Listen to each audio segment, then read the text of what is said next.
গল্পের সওদাগর চ্যানেলে আপনাদের সবাইকে স্বাগতম। আজকে আমরা শুনব সত্যজিৎ রায়ের ফেলুদা সিরিজের গোরস্থানে সাবধান পর্ব ৪। আপনার যে সৌভাগ্য সে তো দেখতেই পাচ্ছি, বলল ফেলুদা। এই সেদিন দেখলাম গোটা আস্তেক ছোট বড় ঘড়ি সাজানো রয়েছে, এর মধ্যেই সব বিক্রি হয়ে গেল। কেন, কি ঘড়ি চাই আপনার? ওয়াল ক্লক নাকি অ্যালার্ম ক্লক? ফেলুদা তখন এদিক ওদিকে দেখছে। বিকাশবাবুকে দেখে কেন জানি মনে হচ্ছিল যে উনি এই খটমট নামওয়ালা ঘড়ির বিষয়ে কিছু জানবেন না। ফেলুদার প্রশ্ন শুনে বললেন,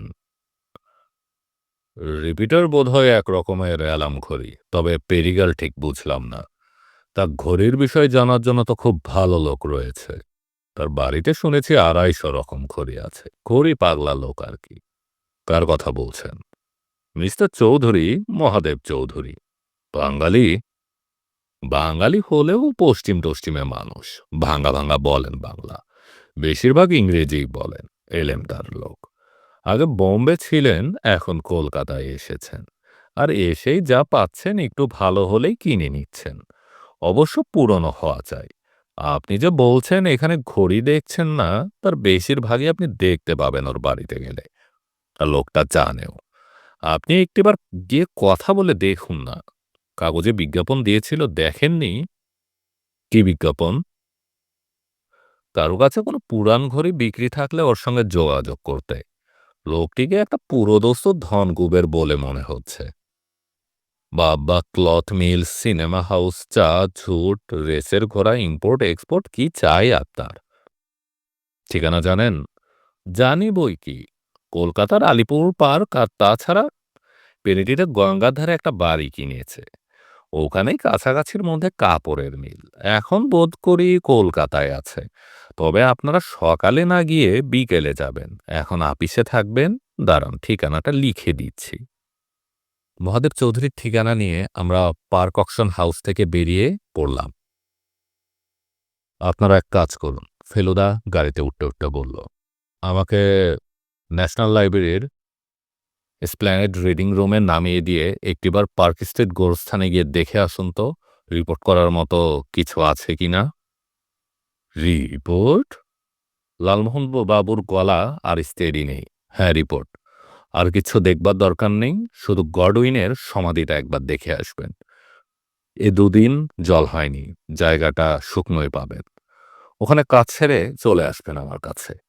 তারপর বাইরে কোথাও খেয়ে নেওয়া যাবে। এখন আর বাড়ি ফেরার কোনো মানে হয় না। অনেক কাজ, একবার রিপন লেনেও যেতে হবে। ফেলুদা গডউইন সাহেবের বাক্সটা ভালো করে ব্রাউন কাগজে প্যাক করে সঙ্গেই এনেছে, আর সবসময় বগল দাবা করে রেখেছে।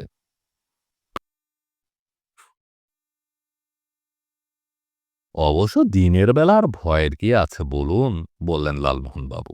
সন্ধ্যের দিকটাতে একটু ইয়ে লাগে। মন যদি কোনো সংস্কারের ডিপো না হয়, তাহলে ভূতের ভয় কোনো সময়ই নেই। এসপ্ল্যানেডের পথে একটা ট্রাফিক জ্যামে পড়ে অপেক্ষা করার ফাঁকে লালমোহনবাবু বললেন, আপনি যে ঘড়ির খোঁজ করছেন সেটা কি ট্যাগ ট্যাগ ঘড়ি? সে তো জানি না এখনো। ট্যাগ ঘড়ি যদি হয় তো আমার কাছে একটা আছে। কার ঘড়ি?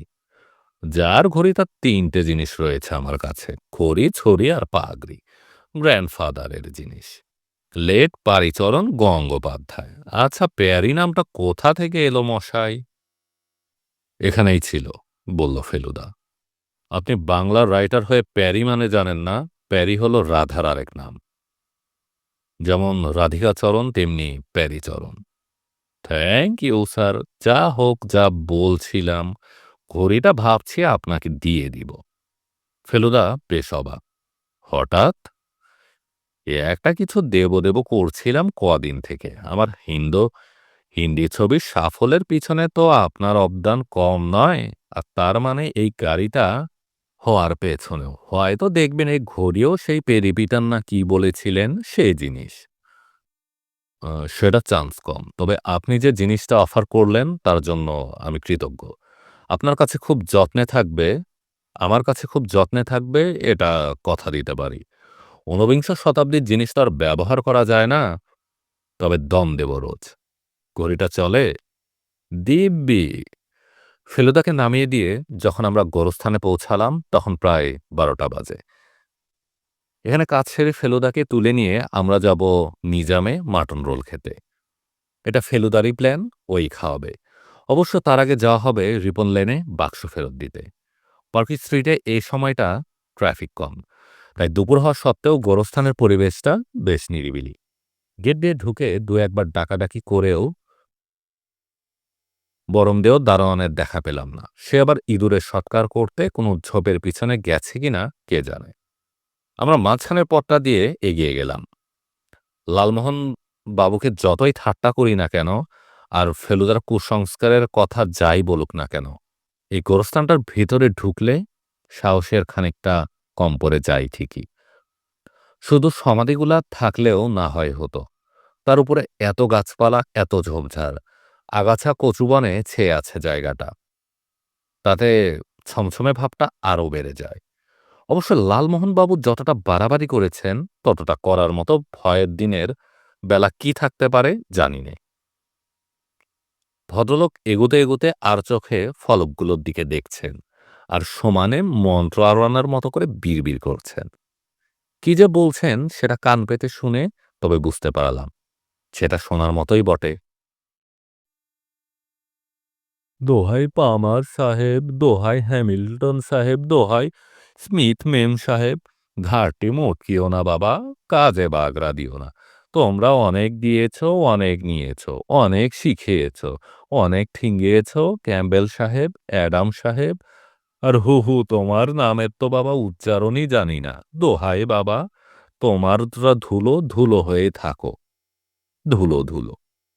আমি আর থাকতে পারলাম না। বললাম, কি ধুলো ধুলো করছেন? ছোটবেলায় পড়েছি যে বাবা Tapesh, dust thou art to dust returnest. এ তো সবই ধুলো। তাহলে আর ভয় কিসের? কবিরা যা লেখে সব কি আর সত্য? আমরা বায়ের মোড় ঘুরেছি, গাছটি এখনো পড়ে আছে, মাটি শুকনো, অনেক মাটি। টমাস গডউইনের সমাধি ঘিরে মাটির ঢিবি, ধুলো ধুলো ধুলো।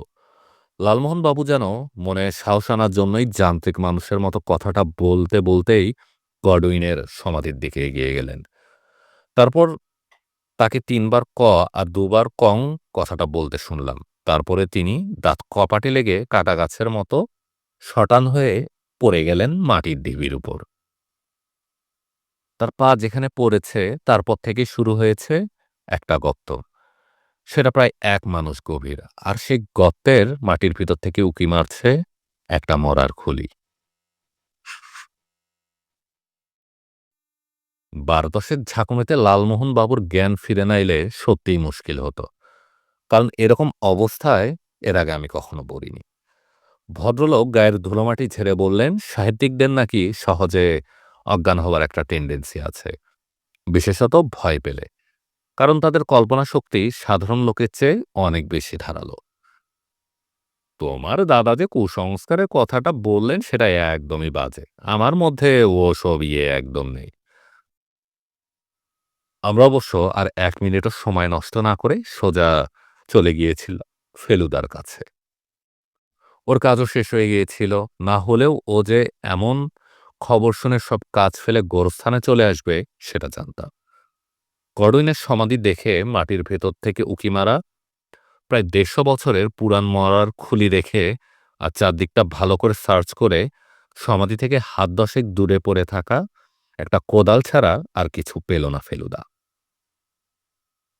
এবার অবশ্য দারোয়ানের সঙ্গে দেখা হলো। সে বলল তার ভাতিজার পানের দোকান আছে কাছেই, লোয়ার সার্কুলার রোডের মোড়ে। সেখানে একটা জরুরি কথা বলতে গিয়েছিল। সে কবর খোঁড়ার ঘটনা কিছুই জানে না। তার বিশ্বাস ঘটনাটা আগের রাত্রে ঘটেছে, আর যারা করেছে তারা পাঁচিল টপকে এসেছে। ফেলুদা দারোয়ানের সাহায্যে মিনিট ১৫-র মধ্যে মাটি আর গাছের পাতা দিয়ে গর্তটা মোটামুটি বুঝিয়ে দিল। যাবার সময় দারোয়ানকে বলে গেল ঘটনাটা সে যেন কাউকে না বলে। গোরস্থান থেকে আমরা সোজা চলে গেলাম রিপন লেন। ১৪/১ সিঁড়ি দিয়ে উঠতে আমাদের একটু বাধা পড়ল। একজন নামছেন সিঁড়ি দিয়ে, তার হাতে একটা লম্বা চামড়ার কেস, গিটারের কেস। বছর ২৫-এর বয়সের একজন যুবক। এ ধরনের চেহারা যেকোনো সময়ে, বিশেষ করে সন্ধ্যার দিকে পার্ক স্ট্রিটে গেলেই দেখা যায়।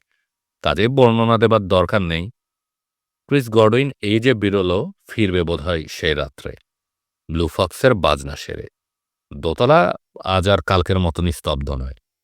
বৈঠকখানায় গলাবাজি চলছে। একটা গলা আমাদের চেনা, অন্যটা মনে হয় তিনতলার সাহেবের। প্রথম গলা বিশ্রী ভাষায় ধমকাচ্ছে, আর দ্বিতীয় গলা ইনিয়ে বিনিয়ে দোষ অস্বীকার করছে।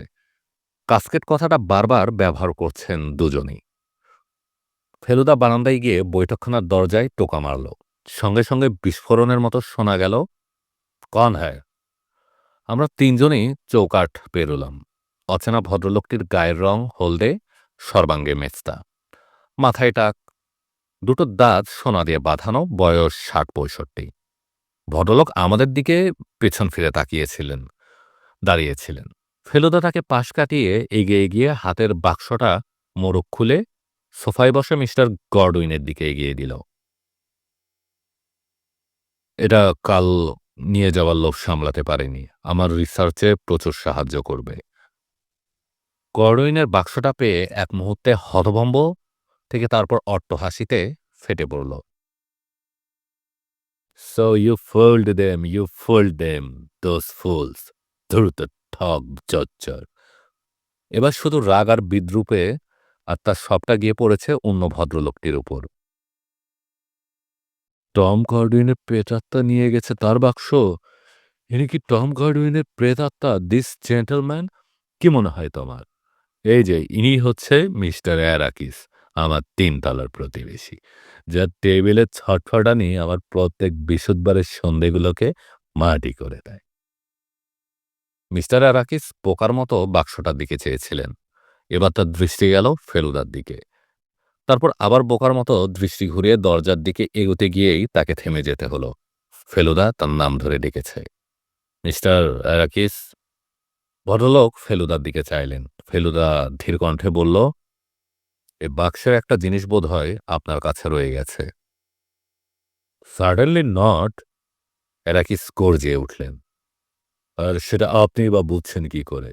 মার্ভস, তুমি বাক্সটা খুলে দেখে নাও তো কোনো জিনিস কম পড়েছে কিনা। এতক্ষণে জানলাম মিস্টার গডউইনের প্রথম নাম, আর সেই সঙ্গে আর্কিস মার্কিস রহস্যের সমাধান হল। মার্কাস গডউইনের বাক্স খুলে তার ভিতরে হাতড়ে দেখে একটুও কিন্তু কিন্তু কিন্তু ভাব করছেন। কই মিস্টার মিত্তার, এতে তো সব জিনিসই আছে বলে মনে হচ্ছে। ওই নস্যির কৌটাটা একবার বের করবেন কি, যেটার বর্ণনা শার্লট গডিন তার ডায়েরিতে দিয়েছেন এবং বলেছেন ওর গায়ে পান্না চুন্নি এবং নীলা বসানো ছিল। মিস্টার গর্ডিন কৌটা বের করে ঘুরিয়ে ফিরে দেখলেন। ফেলুদা বলল, বুঝতে পারছেন কি, ওটা একটা সস্তা নতুন কৌটো, যাতে কালো রং মাখিয়ে পুরান করার চেষ্টা করেছিলেন মিস্টার অ্যারাকিস। ৫ মিনিটের মধ্যে উপর থেকে আসল নসির কৌটাটা এনে দিলেন মিস্টার অ্যারাকিস। আর মিস্টার গর্ডেন তাকে দিয়ে ঈশ্বরের দোহাই দিয়ে বলিয়ে নিলেন যে সামনের বৃহস্পতিবার যদি আবার টেবিলের খটখটানি শোনেন, তাহলেই পুলিশে খবর দেবেন। কালো মুখ করে চোর অ্যারাকিস চোরের মতো ঘর থেকে বেরিয়ে গেল। থ্যাংক ইউ মিস্টার মিত্তের, হাঁপ ছেড়ে বললেন মার্কাস গডউইন। শার্লট গডউইনের ডায়েরি যে কত মূল্যবান জিনিস সেটা কি আপনি জানেন? প্রশ্ন ফেলুদার। না, শার্লট গডউইনের ডায়েরি বাক্স রয়েছে তা তো আমি জানতামই না, বললেন মার্কাস গডউইন।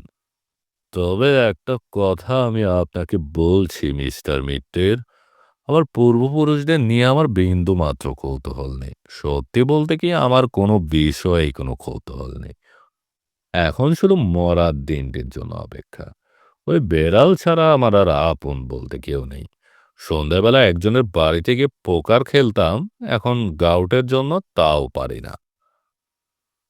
তাহলে প্রশ্ন করে বোধহয় লাভ নেই। কি প্রশ্ন? আপনার ঠাকুরদাদার বাবার নাম ছিল ডেভিড, যার সমাধি রয়েছে সার্কুলার রোড গোরস্থানে। ইয়েস। ডেভিডের আর কোনো ভাই বা বোন ছিল কি? মনে নেই। আমার এক পূর্বপুরুষ আত্মহত্যা করেছিলেন, সে ডেভিডের ভাই কিনা মনে নেই। ডেভিডের ছেলে অর্থাৎ আপনার ঠাকুরদাদার নাম ছিল Andrew? Yes, he was in the army. Charlotte Godwin তার এক ভাইঝে বা বোনঝির কথা লিখেছেন। হিসাব করে দেখা যাচ্ছে তিনি আপনার ঠাকুরদার আপন বোন কিংবা আমার ঠাকুরদাদার কোনো ভাই বা বোন ছিল না। তাহলে কাজিন? তাদের সম্বন্ধে আমি কিছুই বলতে পারব না মিস্টার মিত্তার। আমার স্মরণশক্তি অনেক দিন থেকেই ক্ষীণ হয়ে আসছে। তাছাড়া আমাদের পরিবার তোমাদের মতো কাছাকাছি থাকে না। তারা সব ছড়িয়ে ছিটকে পড়ে। এ তো আর তোমাদের বাঙালিদের মতো একান্নবর্তী পরিবার নয়। সোসাইটি সিনেমার সামনে নিজামিতে বসে মাটন রোল খেতে খেতে ফেলুদা লালমোহন বাবুকে একটা প্রশ্ন করল। নরেন বিশ্বাস লোকটাকে আপনার কেমন মনে হয়?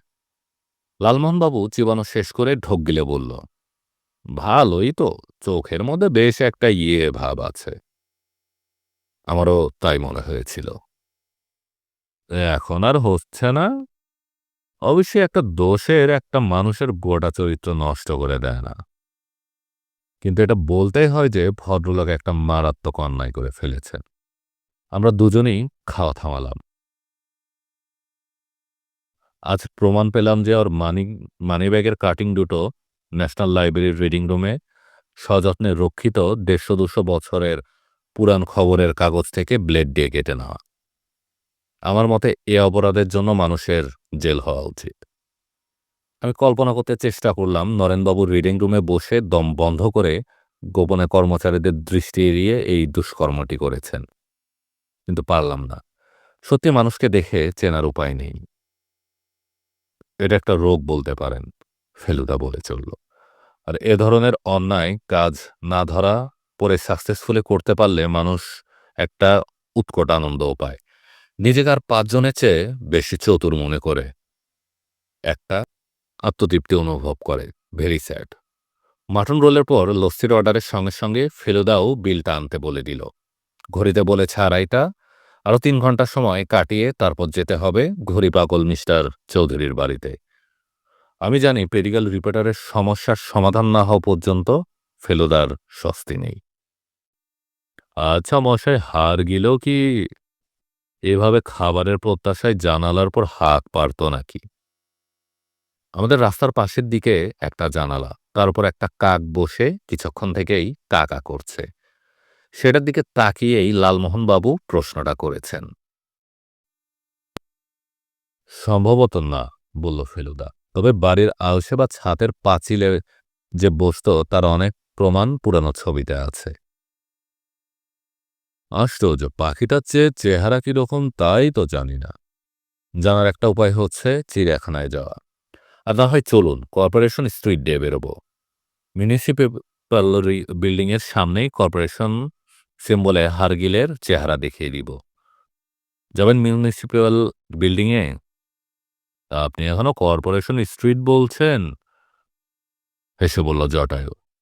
থুরি, সুরেন ব্যানার্জি। ফেলুদা থেমে গেল, চোখের চাহনি চেঞ্জ।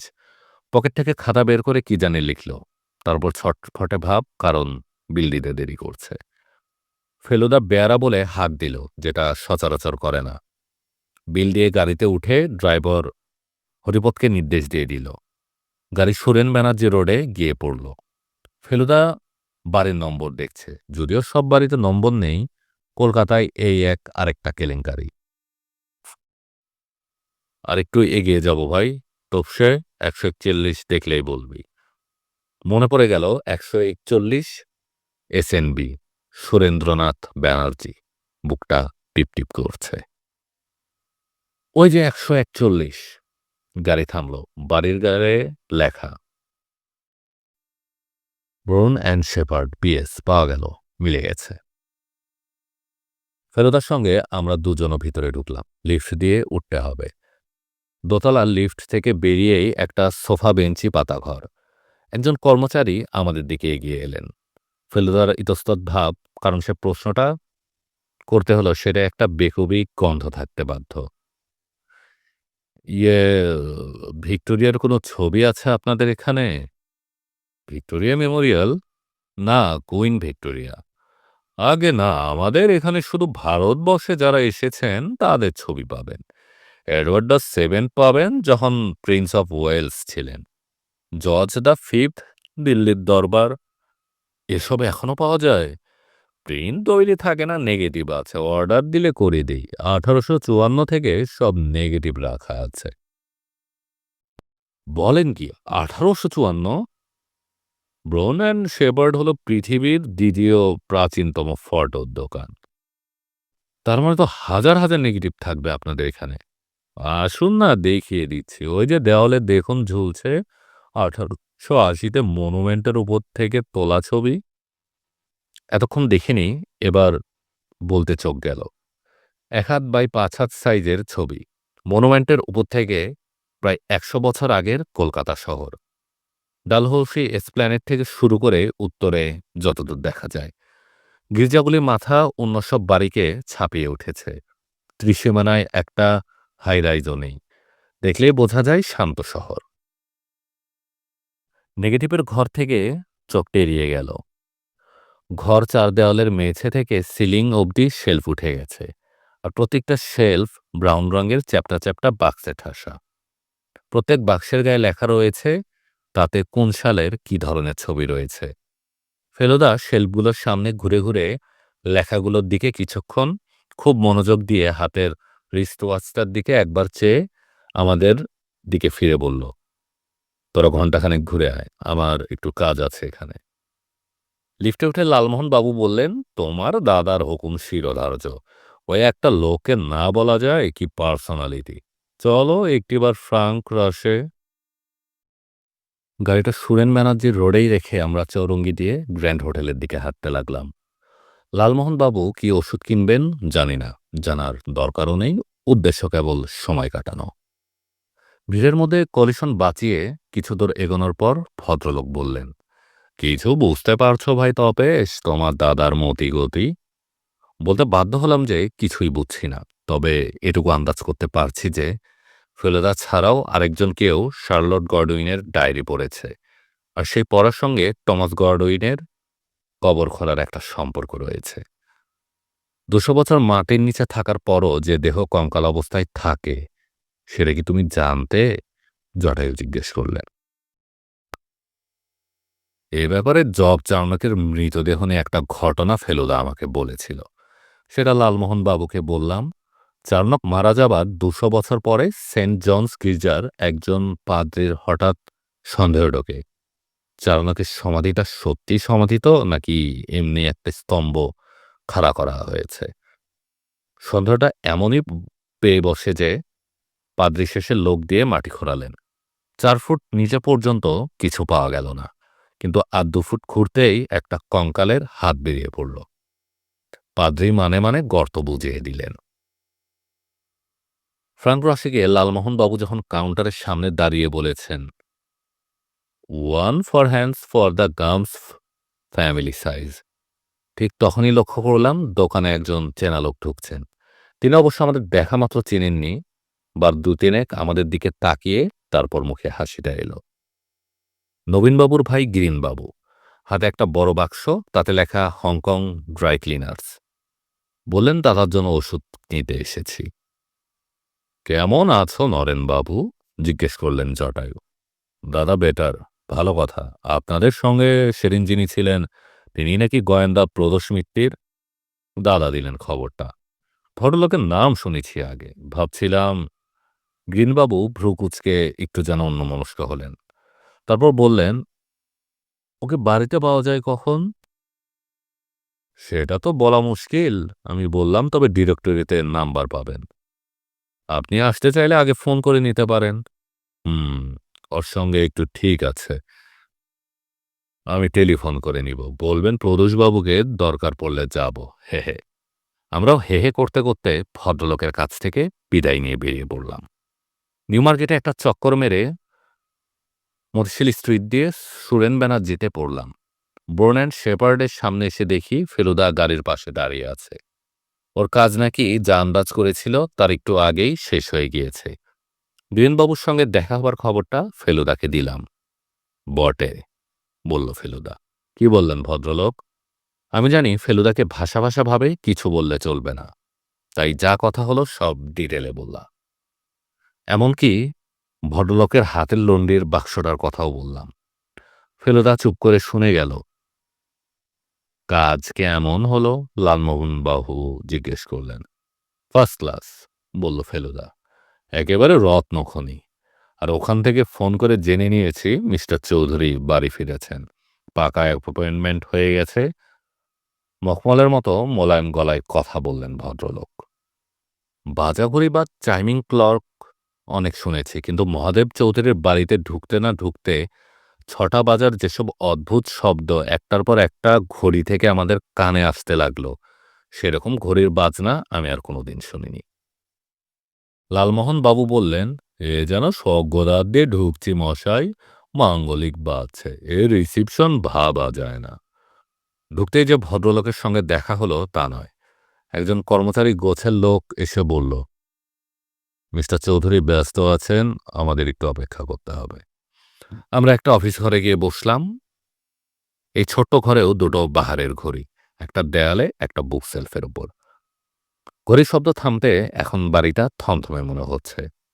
পেল্লায় হাল ফ্যাশনের বাড়ি, পায়ের নিচে শ্বেতপাথরের মেঝেতে মুখ দেখা যায়। একটা গলার স্বর বাড়ির ভেতর থেকে মাঝে মাঝে শুনতে পাচ্ছি। ফেলুদা বলল সেটাই নাকি মহাদেব চৌধুরীর গলা। মকমল কিনা সেটা এখান থেকে বোঝা মুশকিল, তবে এই গলাটাই যে হঠাৎ সপ্তমে চড়ে আর মকমল রইল না সেটা বেশ বুঝতে পারলাম। মহাদেব চৌধুরী কাকে যেন বেদম ধমক দিচ্ছেন। আমরা তিনজনে প্রায় দম বন্ধ করে অনিচ্ছা সত্ত্বেও আড়ি পাচ্ছি। দ্বিতীয় ব্যক্তি গলা তুলছে না, তাই তার কথা বুঝতে পারছি না। কথা হচ্ছে ইংরেজিতে। চৌধুরীর গলায় হুমকানি শোনা গেল। এসব ব্যাপারে আমি অ্যাডভান্স দেই না, আপনি অত করে বললেন বলে দিলাম, আর এখন বলছেন সে টাকা খরচ হয়ে গেছে। আপনার একটা কথাও আমি বিশ্বাস করি না। আর এই সামান্য কাজটা করতে এত টাকা লাগবে কেন সেটাও আমি বুঝছি না। যাই হোক, আমি দিচ্ছি টাকা, কিন্তু দুদিনের মধ্যে আমি মাল চাই। আমি কোনো অসুবিধার কথা শুনতে চাই না, বুঝেছেন? কিছুক্ষণ সব চুপচাপ, তারপর একটা জুতোর শব্দ পেলাম। মনে হলো সেটা সদর দরজার দিকে চলে গেল। ১ মিনিটের মধ্যে কর্মচারীটি আবার এলো। আপ লোক আইয়ে।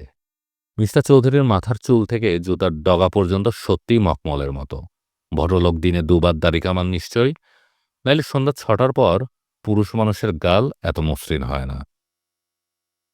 পরে লালমোহনবাবু বলছিলেন, মনে হচ্ছিল গালে মাছি বসলে পিছলে যাবে। যে বিশাল বৈঠকখানা ঘরটাতে আমরা বসেছি সেটাও মিস্টার চৌধুরীর মতোই পালিশ করা।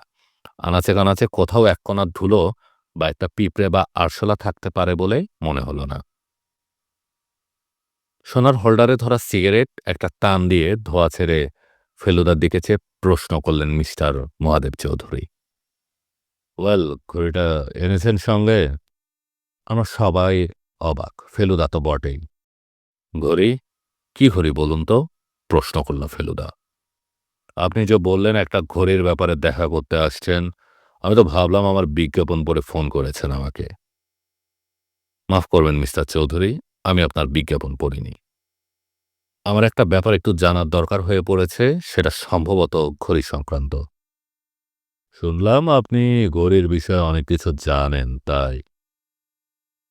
মখমলে ভাঁজ পড়েছে। ভদ্রলোক একটু যেন বিরক্তির সঙ্গেই নড়েচড়ে বললেন, আমার বেশি সময় নেই মিস্টার মিত্তের, একটু পরেই আমি কলকাতার বাইরে চলে যাব। আপনার কি জানার আছে সংক্ষেপে বলুন। পেরিক্যাল রিপিটার জিনিসটা কি সেটা জানতে চাইছিলাম। মখমল হঠাৎ পাথর হয়ে গেল। সিগারেট হোল্ডার ঠোঁটের কাছে এসে থেমে গেছে। চোখের মনি পাথর, দৃষ্টি ফেলুদার দিকে নিষ্পলক। আপনি কোথায় পেলেন নামটা? ঊনবিংশ শতাব্দীর একটা ইংরেজি উপন্যাসে। তার কাজের সুবিধার জন্য যে ফেলুদা অম্লান বদনে মিথ্যা কথা বলতে পারে সেটা আগেও দেখেছি। রিপিটার যে ঘড়িও হতে পারে, বন্দুকও হতে পারে, সেটা অভিধানে দেখেছি। কিন্তু পেরিগাল সম্বন্ধে কেউ কিছু বলতে পারল না। আপনারা শুনছিলেন সত্যজিৎ রায়ের গোরস্থানে সাবধান, পর্ব ৪।